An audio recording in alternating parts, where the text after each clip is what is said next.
I was born and raised in France. My dad migrated from Tunisia in Africa when he was 16 to find a job.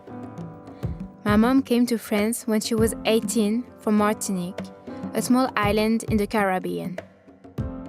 I have always thought of myself as a European citizen, a proud one. It really has never been in doubt.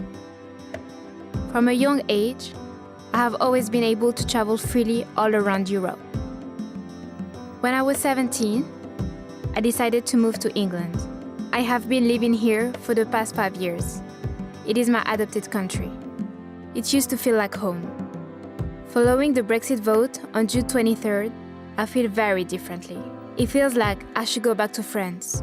England is no longer my second home. I was blown away by the result of the referendum. Brexit was a wake-up call for me after what I believe was a truly misleading campaign. I was even more shocked about the small percentage of young people who voted. Some surveys stated that only 32% of the 18-24 years olds voted in the referendum. It made me question, was the debate even targeted at them? I want to know what the impact of Brexit is likely to be on young people and why it is so important for young people to be involved in politics. This documentary started out by interviewing officials because I thought their opinion was important. However, I soon concluded it is not as important as young people like me, the generation Brexit. I think the potential impact, if we do little, could be serious because of the impact on collaborative funding, the impact on recruiting good staff, the impact on recruiting good students. So it could be serious. So the role that we have, along with our friends in the universities and organisations like Universities UK, is to work together to make sure that that impact is as small as possible, and that crucially for me, that the reputation of the UK as a higher education system and as universities that are welcoming and open, which of course is true, that reputation is strengthened and enhanced through how we behave.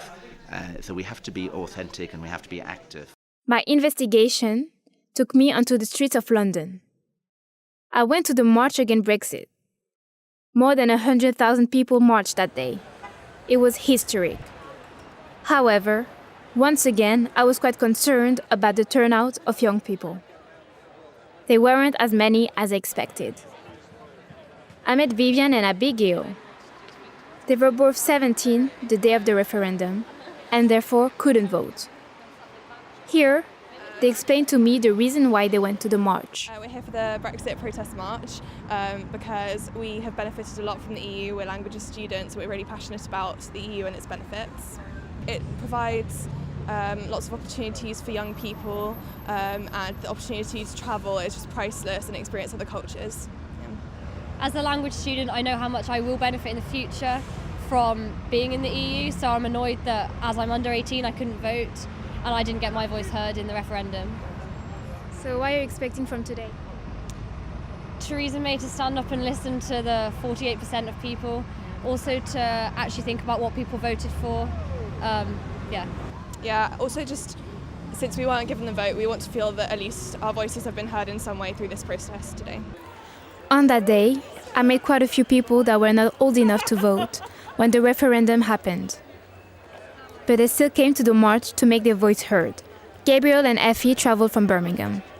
I think I really disagreed with the decision that was happening. It was particularly because when the vote happened, I was under 18, so I didn't get a chance to vote, and I just think that's really unfair because this is going to be my life now, a life not in the EU. I think the campaigns to be honest, on both sides were quite irrelevant to young people, I think, and maybe that's why they weren't, like in the younger age categories, like that's where the turnout was maybe so low, just because it was quite directed towards like maybe older people. They were done quite sloppily, and they were sort of done maybe not with the amount of care that they should have been.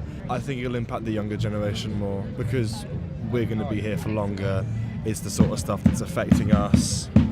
I mean, a lot of the Brexit vote were older, and I feel like it won't really affect them as much, will it? Yeah.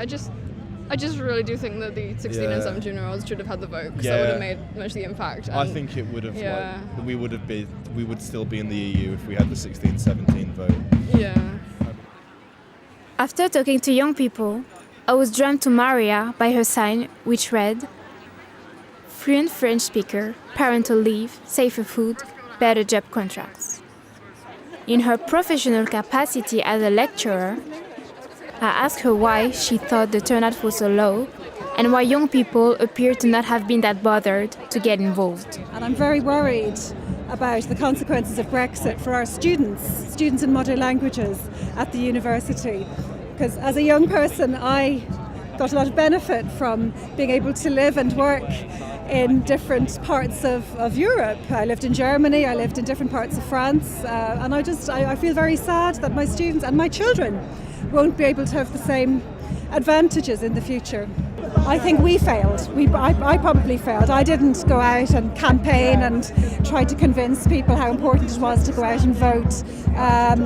We should probably have been doing this before the referendum, just to whip up enthusiasm. It's only when you're about to lose something, unfortunately, that you realise how dearly you need it and want it. So that's the sad thing. But you know, hopefully someday we'll get back into the EU, into maybe a different version of the EU. Hopefully we can start looking outwards again. One of the successes of Europe is the creation of the Erasmus scheme. And this year's marks its 30th anniversary. I flew to Venice, Italy to meet my Belgian friend Benedict. She studied in England for a year and went on Erasmus in Florence for another year. On that day, she was meeting her Dutch friend Tamira. It is to meet my old-time friend Tamira that I met during my gap year in England 4 years ago already, and we stayed really close friends through the years, so I'm really excited to see her again. Well, I mean, I think when we met, we were kind of the same people. We rejoiced for the same things. We had the same fears, the same doubts. But then I started to evolve, and I started to have more like anxiety attacks and to be really stressed out with my studies and everything. Like I lived in the fear to lose a member of my family and things like that. But she reminds me every year, every time, that you can just live your life and be free, you know, be a free. Seeing them reunited was quite emotional, because it's what Europe does. It brings people together from different backgrounds, different culture. That could change. Well, I just think that nowadays politics is really trying to get away from each other. It's a politics of isolation, and that's kind of sad, because then you can really like be only with your own ideas and stuff. So yeah, and I think that for me, well, I'm not really aware, but I think they did it because they didn't want any immigrants. So they just got away, I think. It's a shame for the British people, because they are not really, we're not one community then anymore, like the European community. And I think especially for the young generation it really sucks, because we were still lucky to have the chance to go abroad with our friendship started like almost 5 years ago when we were 18. We thought we were the world, we knew everything. It was the first time for us both that we were totally free and independent, and we could do whatever we wanted to do, and that's how we could find each other so good. But I think we clicked like pretty fast. Yeah. Like only after a few days we were already like pretty close, I think. Yeah. So, yeah. And it's nice because in Europe it's really easy to travel around, so I can easily visit you, you can easily visit me, and yeah, I just have to take a train. Erasmus also had broader benefits from a professional point of view and from a human point of view. Dr. Pauline von Ellerman, an anthropology lecturer at Goldsmith University, who is also in charge of the Erasmus scheme, talks to me about it. Very upsetting. We've only just set all these programs up. They're very successful, lots very popular, lots of students coming, lots of people going, and it's just been quite upsetting that all this is now not necessarily immediately, but definitely under threat and not secure for the future. We get all the funding from the EU. Goldsmith, our college, and I think most other British universities have pledged to definitely keep up to basically self-fund our side of the agreement until all the current agreements run out. But that's in, I think, 2021 or something, so quite soon the current round of Erasmus partnerships will come to an end. And then after that, we simply don't know whether there's going to be funding to keep them going. From a professional point of view, it's very good for students to be exposed to different university systems and to learn. I mean, for example, Copenhagen and Amsterdam offer really interesting courses that we don't have at Goldsmiths, so it's good for them to just have a wide variety of courses and how they're taught abroad, but then also just simply the sort of fact that all universities are different, and to be in a different university in a different country is generally, I would say, very good for your academic development and your thinking, and it's also a very good thing to have on your CV to show that you show enterprise and are interested in other places and can manage this sort of quite challenging scheme. As you say, from a human point of view, it's very good for students. They all of them who come back, or all the ones who've been at Goldsmiths, always tell me just how much they enjoyed and how much they've grown as a person, just because it is such an enriching and good opportunity to really not just visit as a tourist, but to really live and study in a different European country. I think just the fact that for us, our generation now, and well, yours also so far, it's been completely normal and natural that you can do these study exchanges that I just talked about, but also that you can just travel abroad, you can live abroad, you can work abroad, and you don't need to think about any of these things very much. You can basically just do it.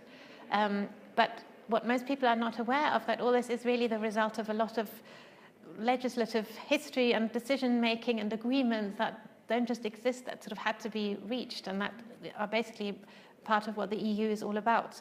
I mean, I suppose it is a good reminder in that sense that you can't take everything for granted, and maybe it's been such a shock to the system for me that I really have been, and that you now realize that just like most people in the world who can't just travel freely, it's now also hitting us, and maybe that's quite a good reminder, but it's one that I would really rather not have.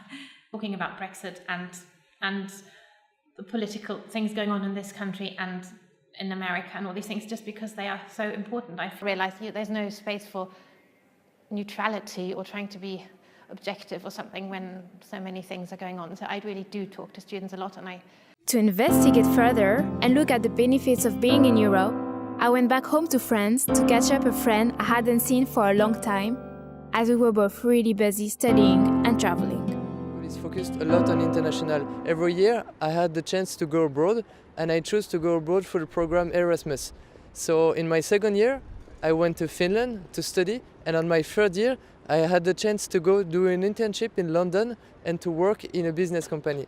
So through the program I had the chance to travel and to learn more about international business, and also I had the chance through the program to have a scholarship. It's the chance to meet other culture and to understand how they work with each other, and in a world where we always work with different cultures, it's a must know. Like in my work now, I'm a 5th year student and I do my last internship from my school, and I work a lot with companies from Qatar and from Dubai, and it's very important to get the knowledge of how others function, how others think. I learned English, Spanish, and some notions in Japanese, and when I was living in Japan on my 4th year. And I must say, just to learn English and to be able to interact in English, it's the must know. Because it helped me to stand out of all the interviewees, because I had the chance to live in 4 different countries in my life, and 2 through the Union European. So it was a real plus to have that experience. I was born in France on the European ground, but I think I feel like a citizen of the world more than French or European, and that's the way I feel personally. Seeing Enzo and how he had blossomed made me realize what I have as a European citizen is very precious. We are in a hugely important political climate, both here in Britain and across Europe. Britain goes to the poll in June. The rest of Europe is voting now and in the near future. All these votes will determine the future of the EU. Marian Ezcura told me about the importance of engaging young people and how to do it. She also talks about how the money of the EU is used for the benefits of young people. Elle permet de financer les structures, puisqu'elle permet de financer les lycées, de circuler dans leurs études, d'avoir une mobilité étudiante réelle. Il y a aussi quelque chose qu'on sait que trop peu dans le cadre de la recherche des emplois d'un premier emploi. La garantie jeunesse qui est mise en place en France fait partie d'un programme européen général, la garantie jeune, qui doit permettre d'accompagner les jeunes dans l'emploi et de leur permettre d'acquérir des formations qui leur permettent d'entrer dans le marché du travail. De jeunes précaires, en situation de grande précarité, voire en situation d'extrême pauvreté. Et dans ce cadre-là, on peut parler du Fonds européen d'aide aux plus démunis, dont malheureusement les jeunes sont les premiers bénéficiaires au travers d'associations qui redistribuent ensuite les ressources, de défense des droits fondamentaux qui, pour un grand nombre de la jeunesse européenne, on ne verrait pas remettre en cause. Je pense notamment aux droits des femmes, puisque le principe de parité salariale est inscrit dans les traités européens depuis 1957. On en est encore très loin, mais à minima, la reconnaissance de ce principe existe. On peut aussi penser toujours dans les questions des droits des femmes, la possibilité pour les femmes de disposer de leur corps et les luttes contre les violences faites aux femmes. L'Europe est à la pointe de ces questions. Le défaut de pédagogie auprès des citoyens avait été un marqueur du vote britannique. Les élections anticipées de juin au Royaume-Uni doivent être aussi l'occasion pour la jeunesse britannique de prendre la parole dans les urnes en se prononçant pour un parti qui ne sera pas celui d'un hard Brexit. All of the people I have interviewed agree that young people's engagement in politics is essential in moving forward. Despite the benefits brought by the EU, Brexit will happen. However, is it up to us, the younger generation, to get involved to make sure our voice is heard? Our voice matters. And we still have one more chance to show it, by voting at the general elections on June 8th.